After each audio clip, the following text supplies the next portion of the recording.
Olá, bem-vindos ao Pode Me Contar e bem-vindos ao mês de março.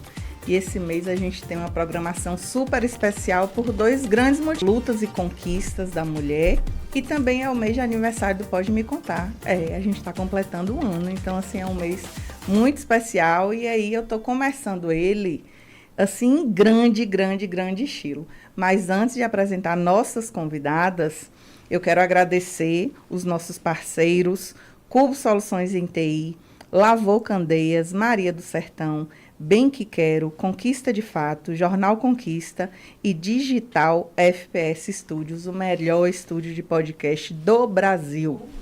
E agora eu vou apresentar duas grandes mulheres incríveis que estão aqui com a gente para bater um papo super potente. E eu vou desejar logo boas-vindas para elas, que é a Ana Luísa e Kel Souza. Bem-vindas ao Pode Me Contar, bem-vindas de volta. E eu estou muito feliz de receber vocês aqui, receber vocês duas, para que a gente possa falar sobre esse Dia Internacional da Mulher, sobre os direitos da mulher, o que a gente avançou, o que a gente ainda precisa avançar. E eu estou muito feliz de receber vocês, bem-vindas, e estar com vocês. Então, boa noite. Eu que estou extremamente grata, né, de volta. Isso é muito bom, porque quando estive aqui foi super positivo.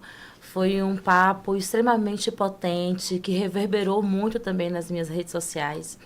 E aí a gente volta com essa temática tão cara e com essa pluralidade, né, Lu?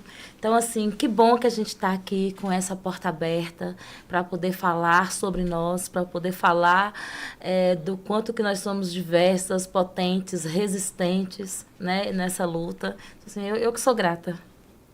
Boa noite também, boa noite, Andresa, equipe, sobretudo que eu estou muito feliz de estar aqui de volta, né?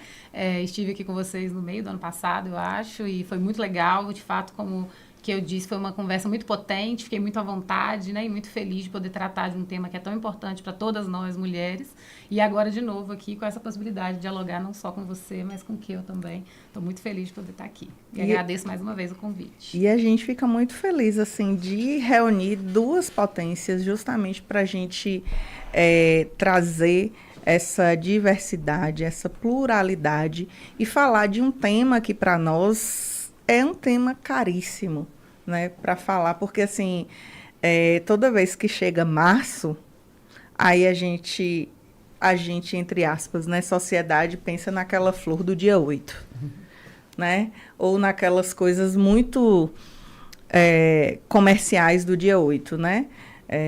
Como se a luta não fosse diária, 24 horas. E aí eu queria jogar a bola para vocês. Quais foram os avanços que nós tivemos enquanto mulheres na sociedade? O que a gente tem para comemorar? Ou a gente não tem? Então, nós temos, sim, muito que comemorar. Mas a gente também precisa dar consciência de que temos muito ainda que avançar na superação do machismo, né, das desigualdades de gênero, que coloca as mulheres, que é a maioria da população, 52% da população brasileira são as mulheres, né? Não existe pensar nenhum projeto de sociedade sem a participação das mulheres, né? Não existe pensar nenhum processo de democracia sem a participação das mulheres. Mas onde que as mulheres estão? Quais são os espaços que nós ocupamos? Então, nós temos consciência, né? Fazendo um levantamento, uma linha do tempo, a gente tem consciência de que nós conseguimos avançar, né? A gente nós somos fruto de uma sociedade que tem uma divisão de trabalho extremamente desigual, né? Que a gente tem muito que superar. O direito à mulher, o acesso à educação, a frequentar a escola, o direito ao voto, né? São direitos conquistados com muita luta e recentes. Então, assim, a gente sabe que avançamos e temos muito ainda que superar. No que passa pela política para as mulheres, então, nós temos muito que avançar. Eu vou concordar com o que a gente tem, sim, muito que comemorar. Eu acho que seria até uma desonra para as que vieram antes de nós se a gente não comemora o que elas conseguiram, né? Porque a gente só está aqui agora, 3 mulheres conversando, indo para as redes sociais, além de todos os espaços que a gente ocupa de luta, porque outras tomaram essa frente primeiro para a gente, né? Então, há muito o que comemorar. Inclusive, né, não sei se vocês já viram, acho que é importante dizer isso como comemoração, que hoje a França foi o primeiro país a aprovar, né, a liberdade, ainda vai estar assim na Constituição deles, né, a liberdade de que a mulher opte por interromper a gravidez dela sem nenhum risco né, como crime ou como qualquer outra coisa. É o primeiro país que colocou isso na sua Constituição. Isso é uma comemoração. É na França? Mas já é algo a se pensar, né, já é um passo. Já é um passo para que a gente comece. A gente discute isso aqui, mas para quem sabe a gente consiga discutir isso como política pública, de fato, também de proteção a nós mulheres. Brasileira turista que foi estuprada por 7 pessoas, 7 homens, né? Sofreu um estupro coletivo na Espanha só porque ela é mulher, né? Na Espanha não, ela mora na Espanha, né? Mas foi na Índia. Só porque ela é mulher e só porque foi criado essa história de que o nosso corpo não é do nosso direito, né? Então, eu tenho pensado muito que uma conquista que a gente ainda está longe de alcançar, mas que é uma das mais urgentes, é a retomada pelo direito a nós mesmas, né? O nosso corpo e a fazer do nosso corpo aquilo que a gente quiser. Então, eu acho que assim, a gente avançou, temos que comemorar esses avanços, mas tem muito chão pela frente ainda. Muito. Qual é o principal, assim, desafio, na opinião de vocês, que a gente enfrenta enquanto mulher na sociedade? Porque, assim, a gente sofre violência em todas as esferas. Em todas as esferas, assim. A sensação que se tem é de que a gente precisa de uma validação masculina o tempo inteiro. Inclusive com a nossa competência, inclusive no que nós exercemos. Assim, a sensação ainda que se tem é disso, de que a gente ainda carece de uma validação, como se nós não fôssemos capazes, sendo que a gente tem mais instrução, os estudos apontam isso, e assim, qual é a maior chaga que vocês enxergam assim, nessa sociedade machista e patriarcal que a gente vive? Olha, para mim, eu acho que o rolê ainda é bem mais pesado, né? Porque eu sou um combo de uma série de marcadores sociais. Então, quando eu falo de uma violência de gênero, ela também é ampliada não apenas pelo fato de ser uma mulher, mas de ser uma mulher preta, né? Em uma sociedade onde a gente tem uma estrutura racista, perversa, violenta.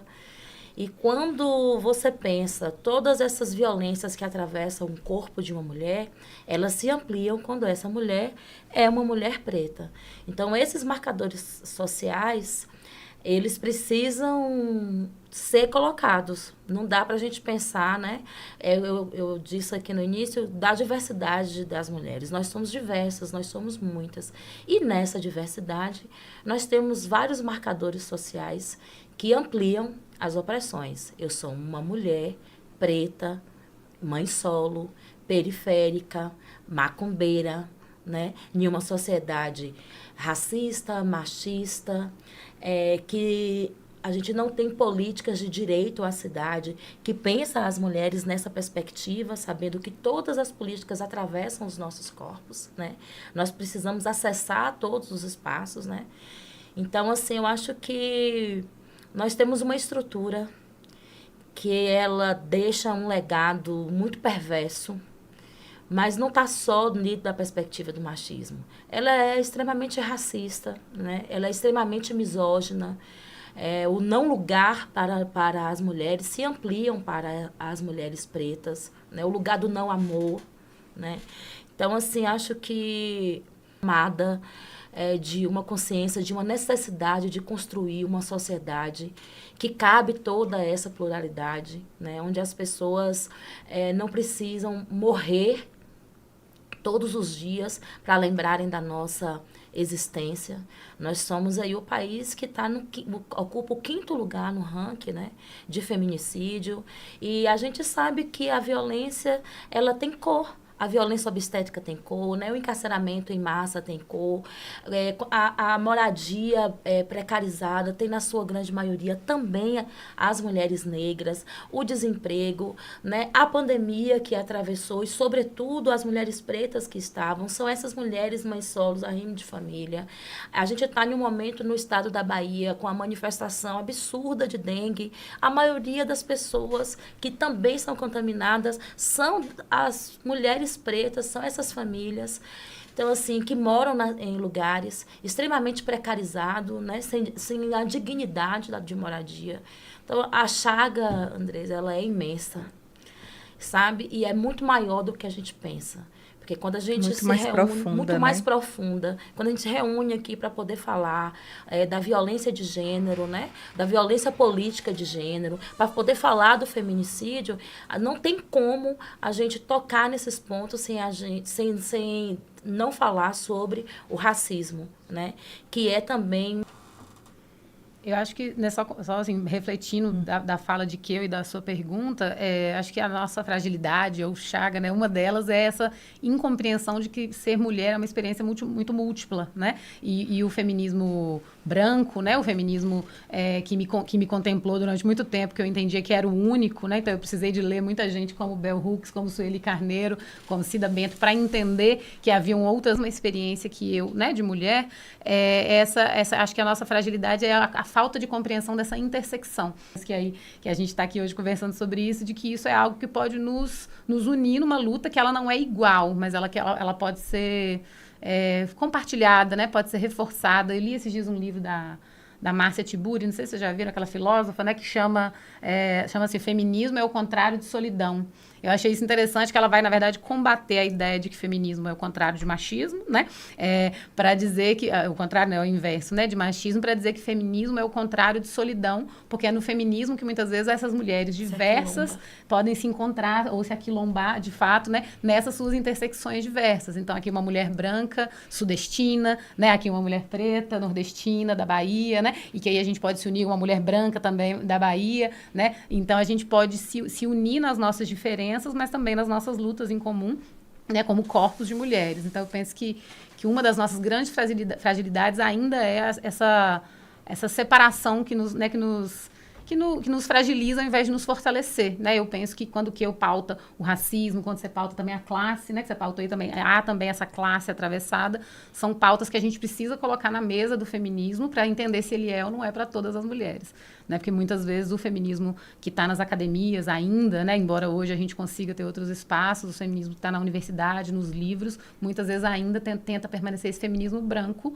que vai falar de uma história só. Né? E aí essa história só não contempla a maioria das mulheres.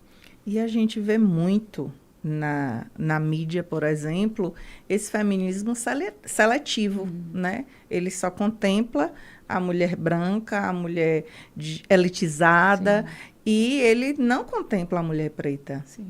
Ele não contempla a mulher pobre. E tem gente que, eu fico falando, tem gente que usa muito... levantar algumas bandeiras, mas muito de forma seletiva, sem o menor compromisso com o coletivo. Porque eu acho que quando a gente se aprofunda para estudar, para buscar entender quais são as lutas que a gente quer lutar ou as que a gente não quer, a gente precisa se instruir. Não dá para usar com irresponsabilidade bandeiras que são tão caras, conquistas que são tão caras. Como é que vocês enxergam essa elitização, muitas vezes, dessas pautas? Na verdade, existe um interesse do Estado, né? Na manutenção desse olhar, dessa falta de informação. Né? Eu acho que o capital ele sempre agiu nessa perspectiva da manutenção das desigualdades. Então, é interessante para o Estado que a gente não se reconheça na nossa pluralidade. Né? Porque o que a estrutura machista faz é ensinar as mulheres a competirem umas com as outras. Né? O que a sociedade machista faz é ensinar as mulheres a diminuir outras mulheres. E o feminismo, eu costumo dizer que o feminismo me salvou. Porque foi a partir dessa perspectiva que eu fui aprender a olhar para o outro com afeto. E assim, e esse outro é o homem também, é a mulher, sabe? É toda essa diversidade que nós temos, olhar com afeto. olhar enxergando as diferenças e não vendo um problema nas diferenças, né? Que eu acho que isso que é o fundamental. É claro que dentro são muitas camadas, porque nós somos diversas. Mas como o Lu colocou aqui, eu acho que essa perspectiva do aquilombamento é que faz com que a gente entenda que no seu lugar de uma mulher branca, a agenda antirracista ela é uma urgência, né? Então, assim, a gente se aquilomba, a gente se fortalece, né? Parafraseando Marielle Franco, né? Uma vai e puxa a outra, né? Então, eu acho que nós temos uma perspectiva que é extremamente ancestral.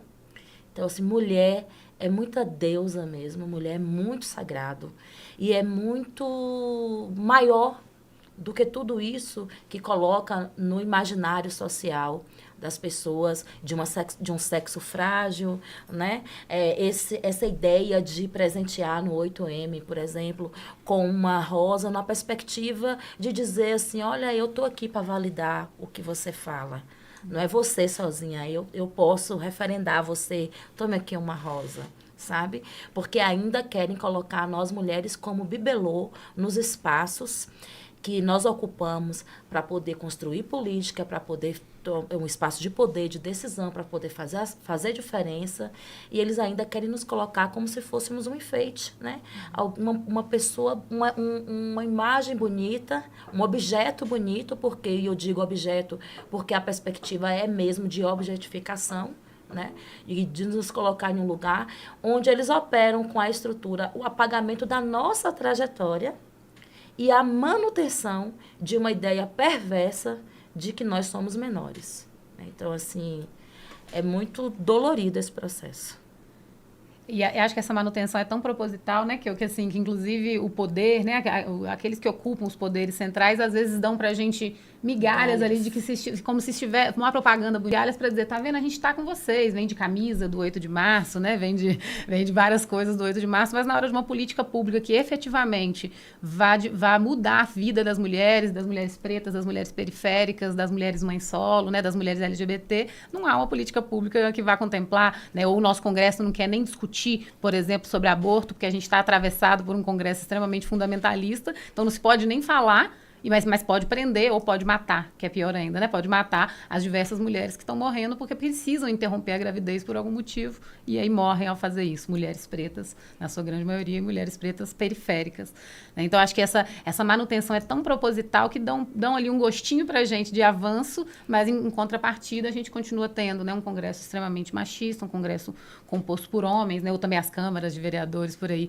né, compostas na sua maioria por homens que vão combater a maioria das nossas pautas centrais, que são pautas de vida, né, de manutenção da nossa vida. A gente está outra fragilidade que talvez a gente tenha tanta, é que a gente ainda está tendo que lutar o tempo todo só para se manter viva. Né? A gente tem que pedir para ficar viva ou pedir para que não violem a gente, né, no tempo todo, porque pode acontecer, como aconteceu com essa brasileira agora na Índia, mas acontece no Brasil o tempo todo, né, os nossos corpos sendo violentados o tempo inteiro, porque nós somos vistas como objetos. Então é só pegar, usar e depois devolve. E público, né? E público. E algo que é público. E, assim, dentro dessa sua fala, o que é tão sério imaginar que antecede aí o 8 de março e até mesmo no dia D, né, do 8, quantas prefeituras que não têm pensado em um orçamento mesmo para pensar a política para as mulheres, fazem várias ações com massagens, maquiagens, design de sobrancelhas, distribuição de rosas, sabe? E, assim, reduzir a mulher a um lugar, né, de um esvaziamento político absurdo. Porque o que nós queremos, quanto mulheres, é acessar a cidade com todas as políticas que garantam a dignidade da pessoa humana. A gente quer ter saúde de qualidade, a gente quer que os nossos filhos frequentem as escolas sem ter a necessidade da evasão escolar, porque precisa trabalhar para ajudar dentro de casa, sabe? A gente não quer que os nossos filhos vão para a escola para poder garantir uma alimentação, porque dentro de casa a gente ainda tem várias famílias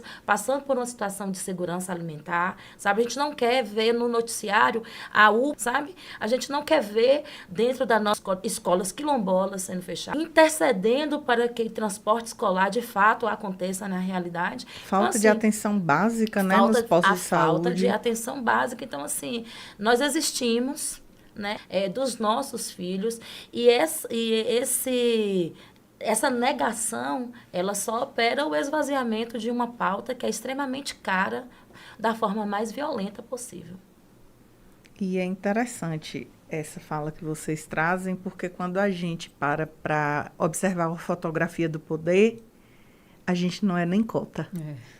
Porque para chegar lá, no que diz respeito, por exemplo, às eleições, sejam as majoritárias, né?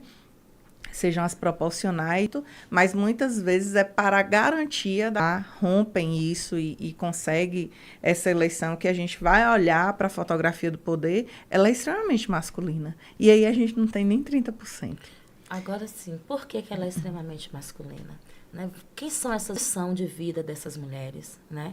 Por exemplo, eu estou dentro de um processo, né, do pleito, mas eu tenho uma jornada infinita. Então, assim, na condição de pré-candidata ou candidata, também é essa mesma pré-candidata que é a mãe, que tem que acompanhar a tarefa escolar da criança, que está trabalhando. Então, assim, as condições de fazer a campanha ainda está em um lugar de extrema desigualdade, né? E aí, assim, essa reparação social mesmo, de dar condição.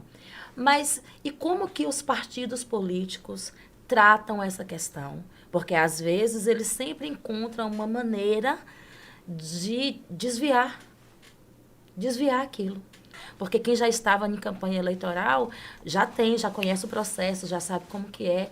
E o preparo para o que vai fazer com esses 30%. Né? Hoje nós temos algumas instituições pensando formação política para pré-candidatas, para coordenadoras de campanha, né? para pessoas que vão estar apoiando a campanha. Mas até para você acessar esses espaços também é privilégio, porque assim, não dá conta da demanda, e aí às vezes é um público restrito mesmo que tem que fazer, mas a gente percebe com isso que não é só os 30%, sabe, Andressa? É para além. É para além. É para além. Porque são essas mulheres que estão também pensando política, que não tem um descanso para pensar a política e fazer uma campanha digna, decente, potente, com tranquilidade. E assim, a jornada, como você falou, da mulher, ela não termina. Ela não termina. Porque para o homem que tem o seu mandato, tem uma mulher ali organizando e gerenciando a vida.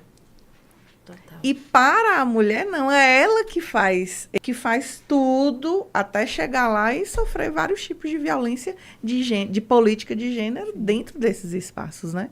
Porque aí vem uma questão importante que você colocou também. Quem são essas mulheres que estão pleiteando cargos para tentar representar a gente, né, no poder público, seja nas eleições maiores ou nas municipais? Porque eu lembro que, né, tem uma campanha muito forte nos últimos anos de mulher vota em mulher. Mas que eu faço mulher é essa? Exato. Que mulher é? Porque nem toda mulher vai representar, né, que eu pretendo votar. Ela representa quais pautas que me complementam. A gente tem mulheres que acabam representando uma perspectiva conservadora, fundamentalista, né, e que, inclusive, que entende feminismo como bobagem, né? Tem muitas mulheres que estão aí representando a gente no espaço público que estão nesse contexto. Então, acho que é importante a gente pensar também qual mulher é essa que a gente pretende não só votar, né? Mas votar e acompanhar e entender, de fato, como nossa representante. Né? Não basta, acabam conseguindo chegar nos espaços, são eleitas, mas encontram outras barreiras tantas quando já estão assumindo esse poder. Ou seja, né, são outras violências depois, né? Então, a violência política de gênero, ela perpetua para além do processo eleitoral, né? Depois também ela continua. Você falando aí me lembra do Ministério, né, de Direitos Humanos da Família, e que foi justamente um período de menor dotação orçamentária em políticas de mulheres, né? Então, assim, a importância da representatividade, de você ter alguém que esteja ali com um projeto essa diversidade, mas, sobretudo, de um projeto popular, né? Porque privilégio A gente tem, inclusive, exemplo, né? Há quem herde, inclusive, o mandato, né? Se for para falar de privilégios. Então, assim, a gente precisa encarar esse processo com a seriedade. Nós temos, são 21 cadeiras na Câmara de Vereadores. Agora aumentou para 23, né? Ampliando para 23. Nós precisamos que as mulheres adentrem esse espaço, né? Ocupem esses espaços, mas ocupem com muita potência, com muita seriedade, com um projeto de fato popular, com uma representação real do que é a Câmara de Vereadores, que é a Casa do Povo, né? Então, assim, nós precisamos de mulheres que tenham mandatos, que seja onde nós estamos representadas. E, para isso, a gente precisa conhecer os que estão ali dentro desse processo. Então, assim, é muito caro a representatividade, porque o desgoverno do inelegível deixou para a gente uma demonstração real do que é um desserviço, né? Nós tínhamos um homem preto dentro da instituição Palmares, esquerdas de direito nas políticas de avanço das comunidades quilombolas, né? A gente tem uma mulher que ocupa um lugar no ministério, mas que não cumpre um papel real. Nenhuma agenda que defenda de fato, Nenhuma agenda que defenda de fato a vida das mulheres. Então, assim, a representatividade, ela é extremamente importante, porque não basta ser mulher, né? Não basta ser mulher. Ela tem que ter essa consciência do que é a diversidade, ela tem que ter consciência de classe, ela precisa ter uma agenda antirracista, porque senão não dá conta. E assim, a gente enfrenta muitas barreiras nesses processos, assim, dos lugares onde a gente ocupa. Porque eu já estive em um lugar onde contabilidade, uma mesa onde todos velhos, brancos. Então, assim, e esse é o retrato dos micropoderes. Então, quando a gente olha para um STF, por exemplo, quando a gente olha para uma Câmara de Deputados, se tem essa preocupação da fotografia ser diversa, pelo menos já é uma preocupação da fotografia. Então, eu fico na torcida para que, para além da fotografia, essa cultura de fato chegue nas empresas. Hoje a gente tem também, com esse governo Lula 3, a possibilidade dessa equiparação salarial para as mulheres que vão ocupar esses mesmos cargos, que é coisa assim que já deveria estar superado. Mas que a gente precisou chegar agora para ter uma lei, e assim, o Brasil é muito bom em lei, a gente só não é bom no cumprimento, a gente só não tem a efetivação disso. E aí, partindo também desse ponto, como é que vocês enxergam os avanços da Maria, né, por ter os nossos corpos? Olha, pensar que para a gente ter a lei Maria da Penha, uma mulher vítima de violência doméstica passa mais de 20 anos, né, tentando garantir a prisão do seu agressor, né? Passa por vários níveis de violência para que o corpo dessa mulher seja enxergado, para que o debate seja feito. Vitória da Conquista, terceira maior cidade do estado da Bahia, né? E a gente ainda tem uma delegacia que ainda funciona com uma série de fragilidades. Porque quantas mulheres são violentadas quando procuram o serviço? Ao registrar o serviço, elas são violentadas, né? Quantas mulheres precisam do serviço nos finais para que uma política da ronda aconteça de fato, né? Assim, qual é a capacitação que nós, a socialização que existe dentro das unidades penais para os agressores que estão em cumprimento de pena? Então, assim, a lei, e nós morremos todos os dias, né? Vitória da Conquista tem um histórico extremamente triste. Nós tivemos há pouco tempo aí, né, que foi uma vitória a prisão, que nós tivemos agora de um cara que matou a mulher pelo simples fato dela ser uma mulher. Mas precisou ter muito movimento, né, dentro das redes sociais. Agora já traz novamente o caso Sachira para ver se a gente consegue de alguma forma incomodar, para mostrar. Mas quantas Sachiras nós temos em Vitória da Conquista? morrendo todos os dias, né? Então, assim, a lei, ela é um avanço, mas ela precisa ser acompanhada com um aumento de mais de 100% de violência contra a mulher. Algumas secretarias, a exemplo de São Paulo, criou inclusive uma delegacia virtual, pensar mecanismo para poder proteger as mulheres. O que nós precisamos é de políticas reais que garantam a nossa existência e a proteção. Estou agora a ser uma secretaria, porque as demandas são muito grandes, sim, mas nós precisamos de fato que uma secretaria de mulher funcione com todas as políticas reais para garantir a vida das mulheres e garantir condições dessas mulheres. Porque nós não temos um abrigo para receber as mulheres vítimas de violência, né? Então, assim, são muitas as deficiências, temos muito que superar. A gente já começa a fala, desde o início, dizendo que a gente avança em um ponto, mas parece que você dá um passo para frente, não sei quantos para trás, quando você pensa que a aplicabilidade de uma lei que é tão necessária, precisa de tantas coisas para poder ser efetiva, né? Então, assim, tem uma demanda muito grande aí. Eu acho que o poder público e a sociedade civil tem que criar mecanismo de aquilombamento, de andar junto, proteção às nossas vidas, importantíssima, sabe? Então, assim, é quando eu saio do trabalho à noite, é quando eu saio da faculdade à noite, que eu vejo que tem uma mana sozinha no ponto de ônibus, que você pergunta se está tudo bem, se mora perto, se você pode ajudar. É quando você vai para o seu barzinho, se distrair, tomar uma cerveja, e você percebe que a colega já está embriagada demais, que está em uma situação vulnerável, e você a encosta, pergunta a situação, e você não ficar em silêncio, porque existe uma perspectiva machista que fala que em briga de marido e mulher não se mete colher. É real. Em briga de marido e mulher se mete a lei. Porque nós precisamos garantir a nossa existência. E eu acho que o compromisso com a sua vida, ela tem que ser meu. Sabe? Ela tem que ser seu. Nós precisamos aprender a estar comprometida com a vida umas das outras. Para a gente poder... Aquilo que a gente não tem condição de poder fazer, de provocar.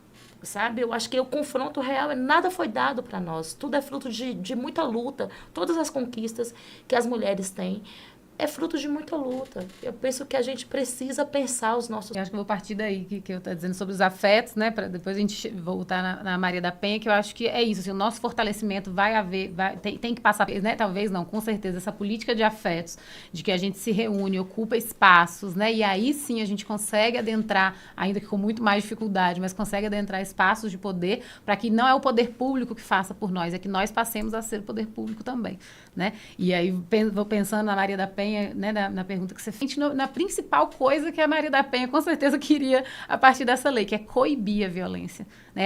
Ela é ineficiente em coibir, não coíbe, a gente só aumenta. A violência contra a mulher no Brasil só aumenta. Até porque a nossa violência ela é muito específica, que é essa violência que é dentro de casa. A gente mora muitas vezes com o nosso agressor, ou é do lado, ou convive com ele intimamente. Então, em casa, que seria o nosso espaço de privado, né? O nosso espaço de segurança, é o nosso espaço de maior risco. É o espaço da nossa casa. A Gabi, no grupo de pesquisa que eu coordeno, aí muitas vezes não são todos ainda preparados, né, para lidar, reiterada. Culpabilizando a vítima. O tempo todo também, o que faz muitas vezes com que a vítima nem queira denunciar, né? Então, a Lei Maria da Penha, o texto é muito importante, mas se a gente não tiver mecanismos, e aí volta ao poder público, né, mecanismos de enfrentamento dessa violência que sejam eficientes, e para isso precisa da gente, né, para que a gente cobre o poder, ou que a gente tome o poder, né, entrando nesses espaços, é muito difícil que só um texto de lei seja cumprido. A nossa Constituição é linda e nem por isso a gente respeita boa parte dela, né, do texto que está ali. Então, eu tenho partido muito dessa perspectiva, que é de que a gente esteja juntas, né? E isso mesmo, assim, de que vamos juntas. Você foi falando, né, de ver uma colega no ponto de ônibus ou num barzinho, etc. Tem um projeto que não sei se ainda existe no Instagram, virou livro, chamava Vamos Juntas. Não sei se você já ouviu falar. Tinha a hashtag Vamos Juntas, que aí eram histórias de mulheres que se parecem corriqueiras, mas que talvez salvem a vida de uma mulher ali naquele momento, né? Então, eu acho que a gente precisa do poder público, mas a gente precisa de políticas de afeto que parem de criar um imaginário de que nós somos inimigas, porque nós não somos, né? Pelo contrário, se a gente não se une e faz por nós, não vão ter homens pensando por nós. A gente precisou que uma mulher estivesse no poder para, por exemplo, entender que tinham mulheres vivendo numa situação que só agora que a gente foi entender que chama pobreza menstrual. né? Que tinham mulheres que não têm absorvente. E eu, como uma mulher branca privilegiada, nunca pensei que alguém menstruada não tinha absorvente. Esses espaços não vai ter quem pense naquilo que a gente precisa, né? Então a gente precisa ocupar esses espaços de todos os jeitos. Seja sendo eleita, seja ocupando espaços de conselhos municipais, né? Existe o Conselho Municipal da Mulher, existem diversos conselhos. A gente precisa ocupar esses espaços, senão também ficar só esperando que algo aconteça. Não foi assim que as nossas conquistas vieram, né? Hoje a gente tem uma ferramenta que eu vejo com muita potência, que são as redes. Hoje a gente consegue estar aqui conversando. Essa nossa conversa, ela vai reverberar na rede, ela vai alcançar alguém. E hoje a gente tem esse espaço que pode ser usado com responsabilidade justamente para trazer essas reflexões. E eu vejo que cansa aquelas e aqueles que se identificam de alguma forma com a gente. Como é que vocês enxergam assim, esse espaço da rede e como é que a gente pode ocupar ainda mais esse espaço dentro da rede social? Olha, eu acho que a gente primeiro precisa passar por um processo de ressignificação, porque as redes sociais também é um lugar, né? E fútil na maioria das vezes. Então, assim, as pessoas querem postar foto da comida, do prato, né? Quer postar foto que está na academia malhando, mas a realidade real é outra. Né? Então, assim, e inclusive com expressões que vai mais distanciando. Existe uma pesquisa que mostra que o brasileiro, ele passa boa parte do tempo nas redes sociais, né? Não à toa que as redes sociais ainda é uma estratégia de uma ferramenta, inclusive, política, né? Poderosíssima de construção e de desconstrução, porque a rede social ainda faz um grande desserviço. Agora, partindo de uma perspectiva que você tem consciência, esse é o lugar que a gente tem que usar para poder referendar, para poder reconhecer outras mulheres, né? O que eu vejo de hashtag que coloca nas redes sociais, marca aquela preta que te inspira, entendeu? Marca, então, assim, eu acho isso extremamente importante. Esses espaços de escuta, que é claro que o presencial é fundamental, porque um dengo faz toda a diferença, né, Lu? Mas como é importante você saber que também nas suas redes você tem pessoas que são sua rede de apoio, né? E assim, eu acho que o meu Instagram, por exemplo, ele é público. E nem tão público, porque eu preciso revisar sempre para me saber quem são essas pessoas que estão querendo seguir a minha página e por quê. E, infelizmente, não dá para a gente ter... Você tem que policiar qual é a exposição que você faz nas suas redes sociais. Então, assim, o que eu quero que eles saibam de mim através das minhas redes sociais? Quem acessar o meu Instagram vai saber o quê de Keu Souza, né? Então, assim, a gente precisa também ter esse cuidado, porque é um espaço extremamente fácil de ser violado, né? Quantas vezes dado seu vaza dente, mas ela tem que partir de uma consciência. É a consciência que vai fazer com que você faça da sua rede um espaço, para além de um espaço de entretenimento, mas de informação, de conhecimento, de troca de afeto, político, né? De uma rede de denúncia, sabe? Eu acho que passa primeiro aqui, ó. A gente precisa primeiro passar por um processo de formação. E depois tudo que você tem na mão é potente. Senão é de serviço. E acho que somada a essa consciência, uma palavra que vocês duas falaram muito aqui hoje, desde o início da conversa, é responsabilidade, né? Usar com responsabilidade essa rede também, porque é isso, às vezes o esvaziamento de alguns conceitos, de algumas pautas, tratar, né? Querer falar sobre tudo sem ter propriedade para falar sobre isso e aí usar porque as todo redes mundo acaba virando especialista de tudo, né? Tá? Especialista em Palestina, especialista em racismo, né? Especialista em machismo, enfim, especialista nas mais diversas pautas, que é importante, eu acho importante a gente dar a nossa opinião e etc., mas com responsabilidade, né? Eu uso as minhas redes como privadas, mas também falo ali de alguns temas, mas sempre tento tomar esse cuidado, como a gente conversava aqui antes de ligar as câmeras. Eu sou professora, eu sei então que os meus alunos me acompanham, às vezes mais para saber da minha vida privada do que, né, da minha vida pública, mas eu sei que ali o que eu faço e o que eu digo vai influenciar, vai impactar de alguma maneira nos meus alunos. Não sei de que maneira, se vai ser positiva, negativamente, mas eles vão, é a minha professora, é aquela pessoa que está ali, né? É uma referência referência. Exato, é uma referência. Então, eu sempre tento pensar nessa responsabilidade. De qualquer coisa que eu posto, eu vou pensar, pelo menos aqueles 150 alunos que eu tenho esse semestre, uma boa parte deles vai assistir. Então, eu preciso ter cuidado. E aí, uma outra coisa que você falou, que eu tenho achado também cada vez mais importante, que é a linguagem. Então, por exemplo, né, no caso dos temas que a gente está discutindo aqui, eu vejo muitos espaços, já estive em alguns eventos, inclusive ano passado, desses temas, em que as pessoas falavam tão difícil que eu ficava mais preocupada em entender o que elas estavam dizendo, mas no sentido do significado mesmo de algumas expressões, do que do conteúdo delas. Então, eu não entendia nada. Então, imagina um monte de jovem, que são as pessoas que eu penso são o futuro. Então, né, o meu público, eu penso em conversar sempre com jovens, meus alunos são jovens no geral.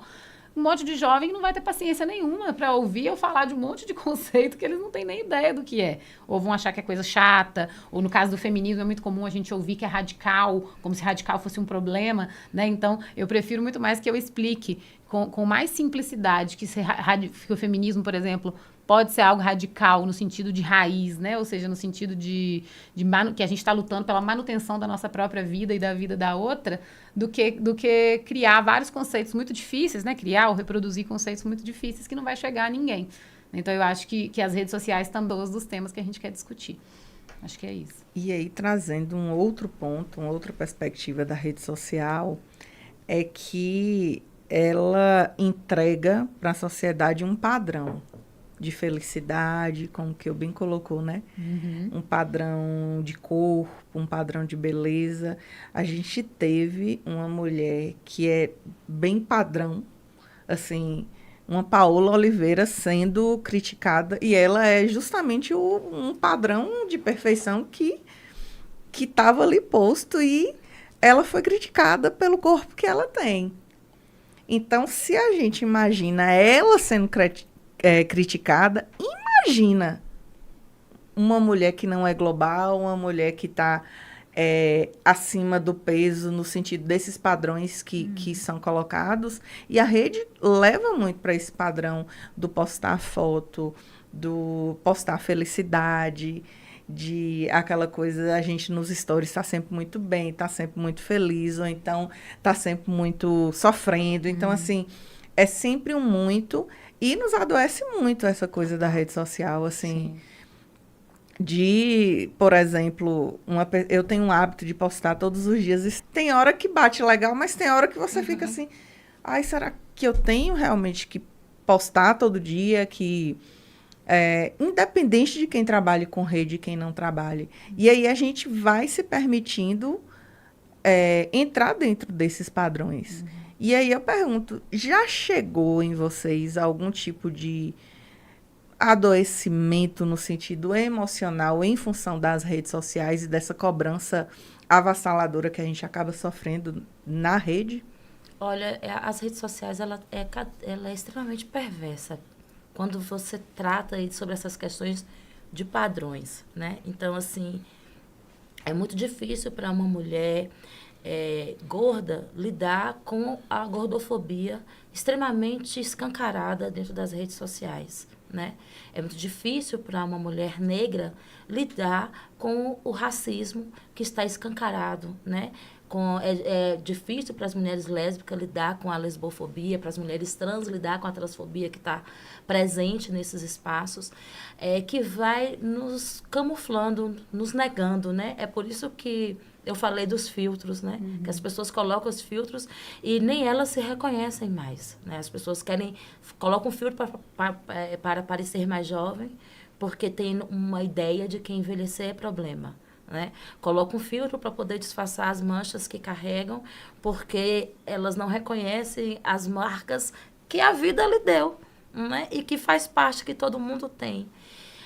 Então, isso é realmente muito adoecedor. Mas a perspectiva que as pessoas geram entrar nas suas redes, nem sempre é aquilo que você está disposto a fazer ao ter uma rede social, né? Quando eu abri, na época, o meu Instagram, eu estava em um processo de campanha eleitoral, nós estávamos também em um processo de pandemia, então eu precisava que as pessoas, de alguma forma, pudessem me acessar, né? Então, deixei essas redes abertas. Eu lembro que nessa campanha toda de combate na época do Fora Bolsonaro, eu acho que nós mulheres, a gente vem de alguns anos, assim, de uma luta intensa de ocupação das ruas, né? Com ele não, a Primavera Feminista, Tsunami da Educação e tantas outras atividades de ocupação de rua mesmo, encabeçado por mulheres. Então, isso nos coloca em um lugar que incomoda muito essa manutenção fake e rasa e despolitizada das redes sociais. Eu lembro que eu recebi uma mensagem no meu Instagram de alguém que não se identificava, né? Depois eu acho que criou criou uma conta para poder me ameaçar e depois saiu porque nem mesmo com o BO a gente conseguiu localizar essa pessoa. Mas ela colocou várias fotos de macaco, né? E mandou para mim várias fotos de macaco. E ela dizia assim, sua quentinha queimada da esquerda. Feminista, a gente estupra, soca e faz xixi em cima. E aí colocou várias fotos. Aquilo para mim me colocou em uma situação de exposição, de insegurança, de medo, de pânico, de pavor tão absurdo que eu me senti sem condição de acessar mais as redes sociais. Então, assim, todo mundo cobrando. Ué, mas você precisa fazer conteúdo. Uhum. Cadê você? Eu não vi você mais nas redes sociais, não postou mais nada. Então, assim, é um processo muito adoecedor. As redes sociais, ela também é manutenção de uma sociedade doente, machista, misógina, assassina, que odeia mulheres, que odeia a negritude. E a gente precisa estar muito atenta para isso. É por isso que eu falo que as redes de tecer redes de apoio é fundamental. Eu preciso saber que eu vou entrar na minha rede social, sabe? E ser acolhida, sabe? Então, assim, é um processo muito violento, porque você está em um lugar em que você precisa da visibilidade. Todo mundo tem uma ideia de que você não está mais suportando. Cansada de ser guerreira, né? Cansada de ser guerreira mesmo. Tem até uns memes que eu acho engraçado, né? Então, assim, é muito exaustivo. É muito perverso, é muito pesado. Somos nós que precisamos criar os mecanismos de proteção da nossa imagem, da nossa vida, da exposição que está sendo feita lá, sabe? Então, assim, já fui muito atravessada. Essa experiência dolorosa, triste aqui, que eu compartilho com vocês, não é isolada, né? É uma objetificação absurda, que se você não performa masculinidade, você fala que você é uma mulher lésbica, um monte de cantada, mais trauma, ainda não teve uma boa pegada masculina para você estar assim nessa vibe, né? Então, assim, é muito desrespeito, sabe? É muita afronta, as pessoas não te aceitam do jeito que você é, elas querem te moldar. E eu acho que essa perspectiva de criar padrões, ela é de uma violência absurda, né? Porque nós somos diversas demais, nós somos plurais demais, e eu acho que o seu padrão tem que ser o seu conforto. O seu padrão é a sua segurança, sabe? E gerar mulheres livres é gerar a consciência de que a gente se basta. E é isso. E dentro dessa estrutura, assim, né, do machismo e do quanto a gente é violentada, quando o que eu falo, por exemplo, que ela estava lá postando conteúdo relacionado, por exemplo, à campanha, né, dela. E aí ela vai e recebe ameaças, né, quando a pessoa vai dizer isso, que uma mulher... Né, mulher de esquerda, o que falou? Que tinha que ser estuprada. Quentinha queimada da esquerda. Da esquerda, e falou alguma coisa depois de estupro. Feminista, a gente estupra, soca pronto. E faz xixi em cima. Você vai ver, está sempre envolvendo dominar nosso corpo de alguma maneira, a crítica que a gente recebe. Ela poderia receber uma crítica pela posição política que ela ocupa, pelo partido, por alguma coisa assim. Mas não, a crítica foi ao seu corpo, a cor da sua pele, a sua genitália, né, a dominar o seu corpo e fazer algo com você. As poucas vezes que eu tive, minhas redes são fechadas, né? Então, só entra quem eu aceito. Mas na época das eleições de 22, eu abri naquela agonia que estávamos, né? De nunca mais ter um presidente como aquele que tínhamos. E eu comecei a fazer uma série de videozinhos curtos sobre temas do momento, assim, da eleição. Então, sobre religião, sobre educação. Temas, assim, que eu só pautava aquele tema em específico. Sobretudo educação, que era a minha área. E as críticas que eu recebia nunca foram críticas. E aí os vídeos ganharam repercussão maior do que os seguidores que eu tinha.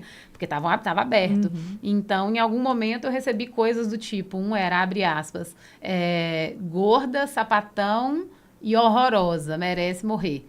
Mas você vê, né, antes do merece morrer, que aí já tem também nessa questão da nossa...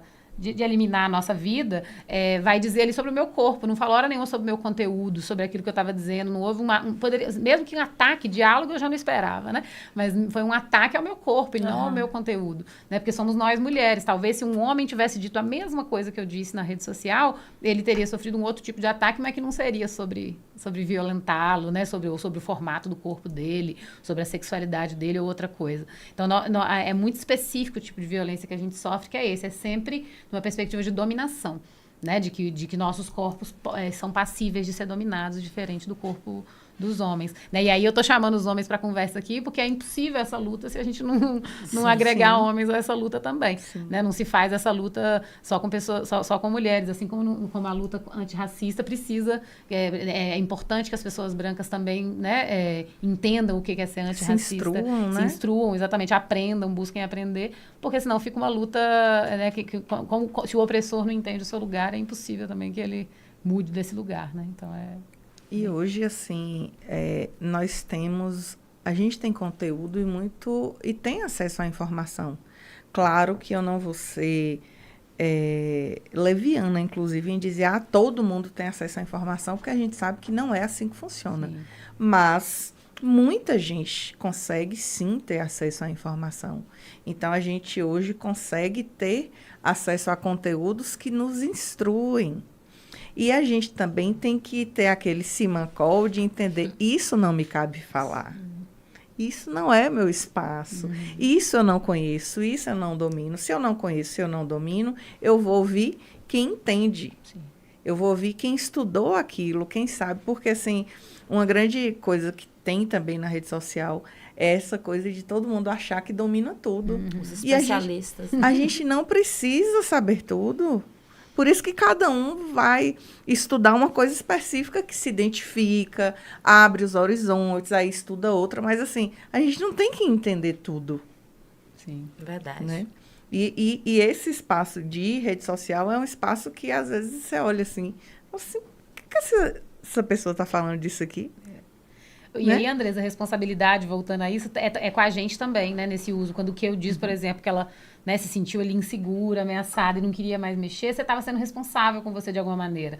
Como no meu caso, quando eu comecei a receber mais desses tipos de comentário, eu fechei meu Instagram de novo, porque eu falei, não, eu não dou conta de viver isso, né, porque o meu Instagram não era esse espaço, as pessoas que me seguem eu conheço, então, minimamente, então não iriam, né, me atacar desse jeito. Então, a gente também tem que ter responsabilidade com a gente mesma, até onde a gente dá conta de enfrentar esse mundo violento, que a gente já está enfrentando nos nossos mais diversos espaços, né, aí a rede social é mais um, que se a gente souber usar, como que eu disse, é muito potente, mas pode ser muito violento também. Eu passei por uma situação logo no início do podcast, eu fiz uma gravação com a camiseta, e aí desenhando meu pneuzinho, meu bacon e tal, e aí eu recebi uma mensagem de uma amiga criticando porque eu estava gorda, porque estava não sei o quê, e aquilo me bateu num lugar, porque assim, ela hora nenhuma falou do conteúdo, ela hora nenhuma falou do que foi discutido, ela só olhou para o que incomoda ela, né? E eu fiquei amadurecendo aquilo até resolver compartilhar. E aí, quando eu compartilhei, para minha surpresa, eu recebi muita mensagem de relatos de mulheres falando assim, por isso que eu não posto mais foto, por isso que eu não sei o quê. E aí eu comecei a perceber naquele momento, porque até então eu via outras pessoas fazendo relato, mas entendi, eu falei, por que ficou criticando e tal? Eu nunca tinha sentido. E aí, quando chega na gente, que a gente sente... Eu fiquei, assim, impactada, porque foi uma outra mulher que, sei lá, podia ter feito qualquer outro tipo de comentário. Podia ter comentado, inclusive, que não gostou do que a gente estava discutindo naquele dia, mas ela resolveu comentar a roupa que eu usei porque a banha, porque não sei o quê. Eu tô confortável com isso aqui, mas me levou para um lugar de desconforto. Sim, os gatilhos, né? E foram muitos relatos, assim, de pessoas, assim, que eu nem sabia que acessava a minha rede, na verdade, respondendo. Já passei por isso e, assim, eu recebi muitos relatos enormes. E aí eu falei, que bom que eu compartilhei o desconforto.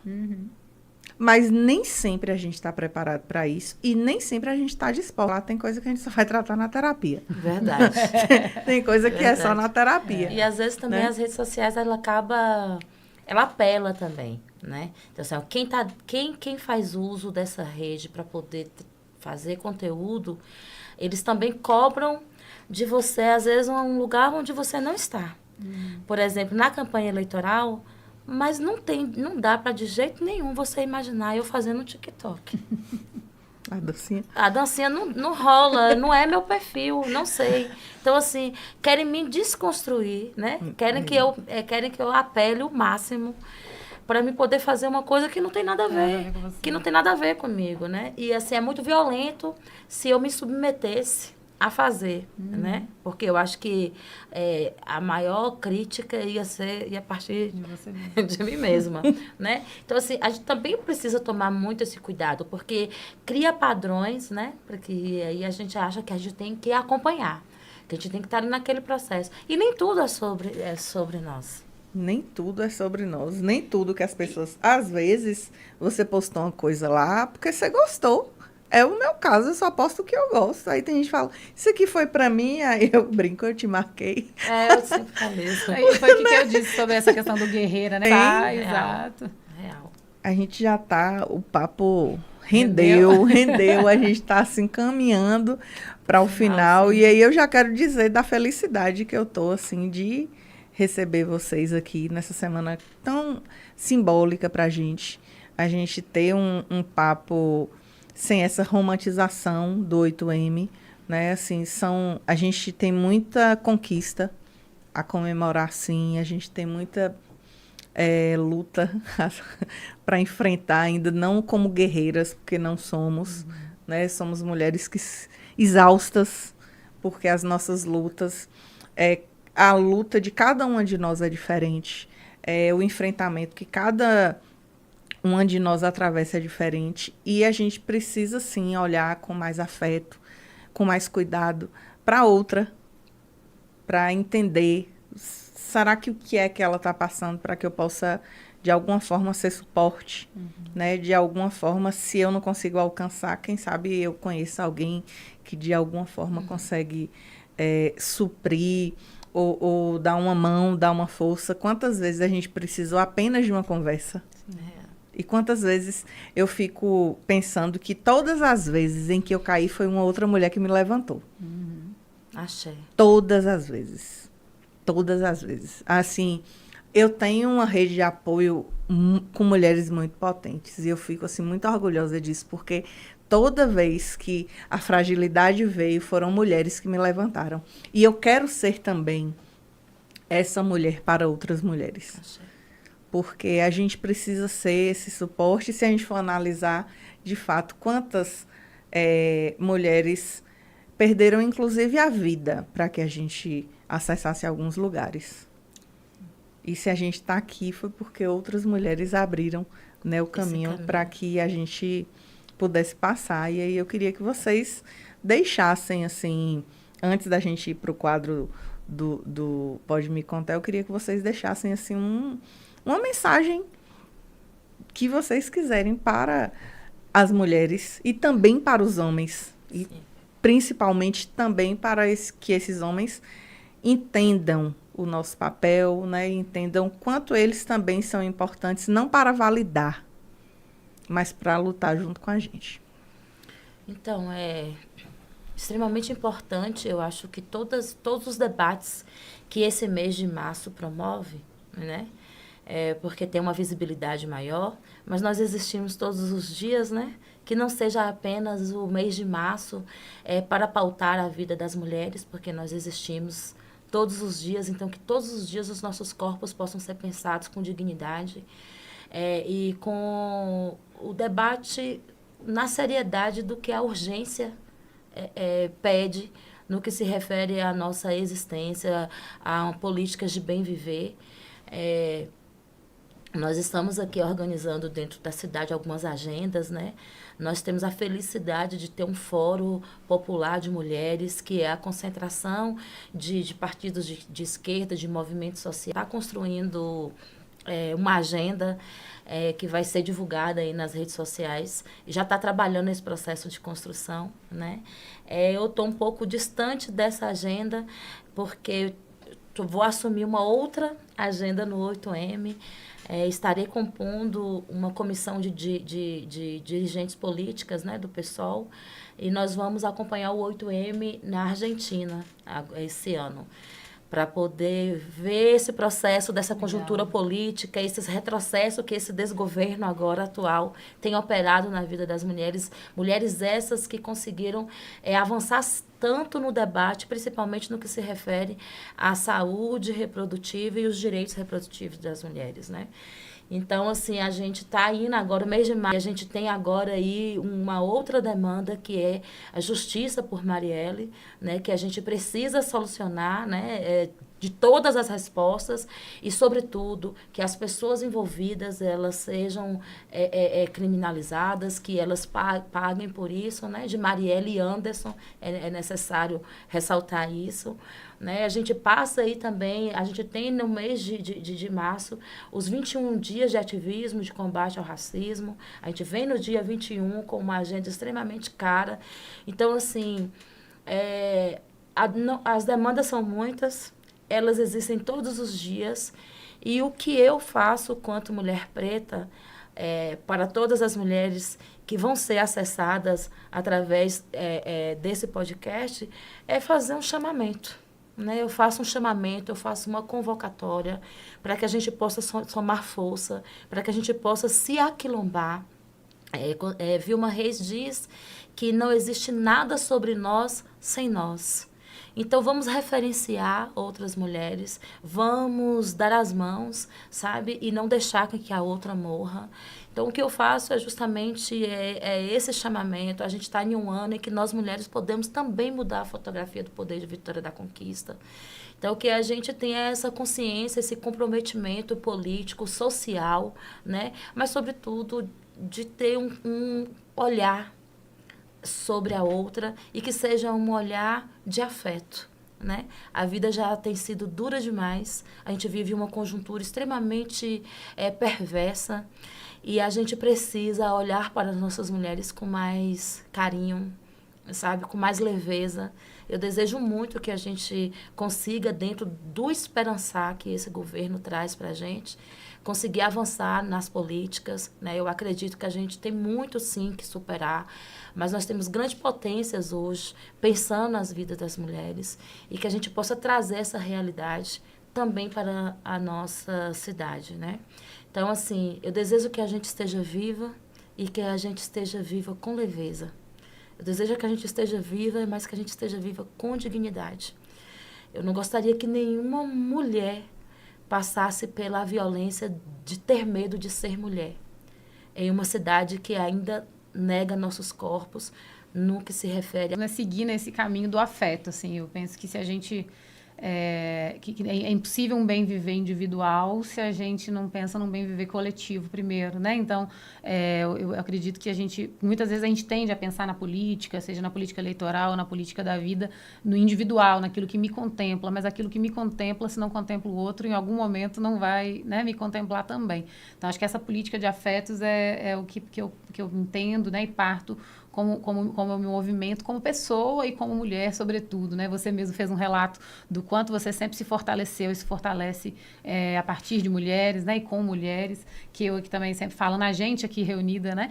Conversando aqui, isso é um fortalecimento, isso me acalma, isso me traz uma leveza, uma alegria, muito mais, embora a gente tenha debatido coisas duras aqui, ainda assim me dá uma leveza de saber que a gente não está sozinha nessa batalha, né? E aí eu queria, se vocês me permitirem, aproveitar esse momento para fazer uma homenagem a uma mulher que me deu muito afeto no último ano, que a gente conversou sobre ela aqui antes, que foi a professora Priscila Farfan, que faleceu, né, feminista, antropóloga, professora da UESB, que faleceu num acidente trágico, dia 22 agora, e que foi uma mulher que me trouxe, que me fez me sentir mais em casa, em Vitória da Conquista, mesmo não sendo minha casa nem a casa dela.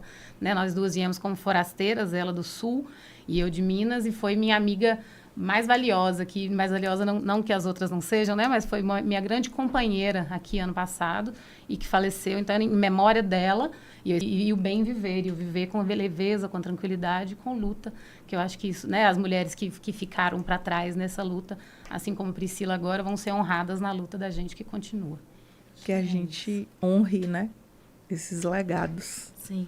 E agora a gente vai partir para o quadro do podcast, que é o Momento Pode Me Contar. Mudou. Vocês já passaram por quadros, mas agora a gente está com um quadro novo. E aí eu vou fazer com vocês duas, eu falo uma palavra, aí uma fala, depois a outra. Tá. E aí, assim, pode ser uma palavra, pode ser uma pessoa, o que vier na cabeça de vocês, certo? Que perigo. É sem censura, tá? Tá bom. Então, vamos começar. Inspiração. Minha avó. Pega mal se eu falar que eu pensei minha avó também. Eu pensei minha avó. Minha avó também. Saudade. Infância. Casa, já pensei. Pode falar? Fale. Pobres Criaturas, assistam, gente. Sensacional. Eu vou 12 anos de escravidão. A trilha sonora da minha vida é? Olha, eu sou muito eclética, mas acho que tudo que Lué de Luna canta hoje, canta minha alma. O álbum do Chico César. Um livro? Tem tanta coisa boa agora, mas eu vou ficar com o Pacto da Branquitude de Silvia Bento, porque ela tá arrasando demais. Tá. Cida Bento tá. Eu vou falar o livro de um homem, mas é um homem que vale muito a pena ser dito. Eu vou falar Pedagogia do Oprimido, de Paulo Freire. Perfeito. Uma frase? Quem não é dono da sua língua é escravo das suas palavras. Pensando aqui, são tantas. Eu vou pegar uma frase de uma música que eu gosto muito também, do Chico Buarque, que diz: e pela minha lei a gente era obrigado a ser feliz. Se eu pudesse, eu mudava? Não somos dignas do amor. Nós, mulheres negras. Se eu pudesse, eu mudava essa ideia. Porque todo ser humano é digno de afeto. Acho que hoje, se eu pudesse, eu mudava a condição das crianças brasileiras mais pobres, sobretudo crianças pretas, que estão numa condição que não deveriam estar nunca, porque toda criança merece infância de verdade. Um legado? Eu acho que a minha ancestralidade, a continuidade ancestral do que foi confiado a mim, conectar com com a minha espiritualidade, com os meus orixás, e honrar esse legado e trabalhar na manutenção de deixá-lo também. Eu diria os afetos construídos por todos os lugares que eu já passei. Desejo de futuro? Meu desejo hoje mais urgente é Bolsonaro preso. Porque aí é justiça começando a ser feita, é a sensação. Compartilho. Vou selar com o que aqui? Bolsonaro preso. Então estamos sem pactuadas anistia, aqui, sem anistia. Sem anistia. E eu até gostaria de pular com vocês essa aqui, a última, mas eu não vou poder. Agora vocês podem me fazer uma pergunta. Eu juro que eu ia pular. Se eu soubesse disso antes, em que eu dava a pensar tanta coisa. Faz primeiro. Vou fazer. Um desejo.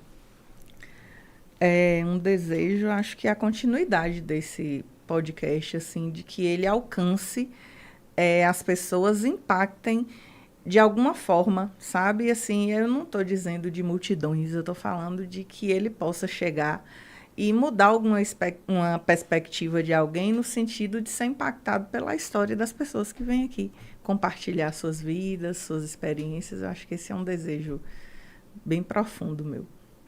Axé, já que a gente está muito séria, eu vou sair aí dessa seriedade toda e nessa trajetória do Pode Me Contar, certamente tem muitos momentos de resenhas também, né? Porque os bastidores são muito legais. Então, assim, compartilha aí pra gente um momento de resenha que foi marcante. Eu vou compartilhar um, que foi a nossa primeira experiência de gravação. Na nossa primeira experiência de gravação, foi um podcast onde tínhamos 5 ou 6 convidados, que a gente fez uma espécie de mesa redonda em formato de podcast. E nós gravamos em agosto, um episódio que ia para o ar em outubro. E aí, agosto estava indo um friozinho, a gente estava, né, caracterizados com a roupa. E aí, no meio da gravação, eu comecei a pensar, e se morrer alguém? Daqui até outubro. E a conversa acontecendo, e o povo vai olhar essa roupa nossa, outubro vai estar quente. Aí eu tô aqui com essa jaqueta, eu tava com a jaqueta vermelha quente. E aí eu falei que divertidamente ficou assim, e eu tinha que voltar para continuar a conversa, porque também, quando inclusive Gal, a culpa é sua, quando ela trouxe a proposta, eu tinha entendido que ela iria direcionar. Porque, assim, a gente pactou que seria assim, né? Aí, quando chegou na hora, então eu vim preparada para poder responder. Quando eu fui dividir isso, logo depois que terminou o episódio, que eu fui dividir com o Jordan, eu pensei a mesma coisa. Então, isso foi uma das coisas, assim, que a gente teve que eu achei engraçado, assim, depois. Uma sintonia legal. Um outro momento que a gente teve legal também foi no final do ano, que a gente fez um react de todos os episódios. E aí, assim, também foi uma experiência bem bacana pra gente. Legal. Porque a gente foi substituir, inclusive, um convidado que ia começar às 7, então foi uma experiência legal, mas fica anotado aí essa sugestão do making-off. A gente vai pensar nisso. E agora, meninas, é agradecer assim, muito, muito, muito de vocês terem topado estar aqui e dizer que esse é o segundo momento em que estamos nós três juntas, porque nós estivemos também em 2020 num debate para candidatos à vereança, num debate virtual que Carlinha promoveu, e nós estivemos nós estivemos juntas naquele momento. Então a gente esteve virtualmente e agora estamos presencialmente novamente conversando juntas. E aí, enquanto a gente estava conversando, eu estava justamente lembrando isso. Não é a primeira vez que nos reunimos, né, para conversar. Então eu estou muito grata mesmo pela vida de vocês, pela presença de vocês aqui, por compartilhar as experiências de vocês, o ponto de vista, o olhar. E para a gente é muito caro isso. E assim, eu estou profundamente feliz de, no mês de março, que também é aniversário do Pode Me Contar, estar recebendo novamente 2 potências, 2 forças da natureza aqui no nosso podcast. Axé. Eu sou grata, eu sou super fã, sabe? Super feliz de retornar. Quero voltar também. A casa é de vocês. Em outros momentos. Com certeza. Quero estar aqui. Acho que fundamental a existência do Pode Me Contar, o papel que ele cumpre, sabe? Que bom que vocês, de trazer informação de qualidade, de reunir histórias, trajetórias, com essa pegada tão dinâmica, tão bacana. Estou muito feliz. No momento que estava falando das agendas do 8M, eu lembrei aqui de algo, essas mulheres que estão nesse corre aí, as artesãs, as que trabalham com alimentação, as que têm os bares que vão abrir com eventos, as que vão criar as feirinhas, né, para que as artesãs possam estar nesse processo. Vamos nos aquilombar nesse sentido de comprar naquela menina que vende a confecção, que é perto da sua casa, sabe, que faz o bolo. Vamos estar fortalecendo, fazendo esse corre. Obrigada, eu estou à disposição, pode me contar sempre, viu? Eu estou sempre à disposição de vocês. Muito obrigada por proporcionar esse momento com mulheres que me inspiram, que me atravessam com potência. E estamos juntos. É nós por nós, o tempo todo. Eu quero agradecer de novo, mais uma vez, também. Eu falo, toda vez que alguém me convida para falar, as pessoas acham que estão dando um trabalho, mas eu sinto um elogio, eu sinto como um elogio, né? As pessoas, poxa, querem ouvir a gente, né? Que coisa boa ouvir. E aqui, melhor ainda, que não é só falar, é conversar, né? Dialogar, isso é tão raro, é tão bom poder conversar com tranquilidade com outras pessoas e com outras pessoas que inspiram a gente, né? A gente já tinha um contato desde antes, né? Juntas também lá na UESB, que foi muito importante para mim, aprendi muito na Semana de Filosofia. E eu espero que muitos outros momentos venham. Já te falei. Que tia Carlinha também estava. Que tia Carlinha também estava, ela foi lá, verdade. A conexão. Foi, tá tudo conectado. E eu espero que outros tenham. Eu já te disse isso e te digo aqui de novo em público, né? Que você tem meu apoio em todos os momentos também, né? E que pra gente construir esse projeto, que eu sei que é coletivo, eu sei que é popular, então isso me contempla e me encanta. E a vocês, a equipe toda, né? E aqui em nome de Andresa, parabéns por esse 1 ano de podcast. Que bom que vocês fizeram esse projeto. Eu sei que não é simples, eu sei que não é fácil, deve ser uma luta, né? Conseguir convidados, se organizar, preparar, igual vocês preparam, mas você conduz muito bem, com muita leveza, deixa a gente tranquila, sabe? É gostoso papear mais um pouco aqui, tem uma cerveja nessa caneca e a gente fica... Se tivesse a cerveja. Aí ficava até outro dia aqui, Verdade. quem sabe uma hora. Fica a dica também, que eu dei uma dica, eu dei outra aqui. Pronto, viu? Na próxima vai ter cerveja. Mas, assim, de fato, eu fico muito Sim. feliz, eu agradeço muito e conte comigo mais vezes e vamos pensar aí de trazer o Vivas, né? Aqui também Sim, depois o com nosso certeza. grupo de pesquisa para a gente ir se fortalecendo e seguir, de fato, não só nesse mês, como no ano e na vida toda. Muito obrigada. Então, mais uma vez, agradecer vocês e agradecer vocês que nos acompanharam, sem antes esquecer, né, de agradecer os nossos parceiros. Eu agora sempre leio, porque da última vez que eu tentei fazer de cabeça, eu esqueci. Então, eu quero agradecer os nossos parceiros, Cubo Soluções em TI, Lavô Candeias, Maria do Sertão, Bem Que Quero, Conquista de Fato, Jornal Conquista e o melhor estúdio de podcast do Brasil, Digital FPS Studios. E nossa equipe maravilhosa, responsável por nos colocar no ar com excelência. E você que não se inscreveu no nosso canal, corre para se inscrever, ativa o sininho, apoie o nosso canal. E a gente fica muito feliz de iniciar março com essas duas vozes potentes e até semana que vem.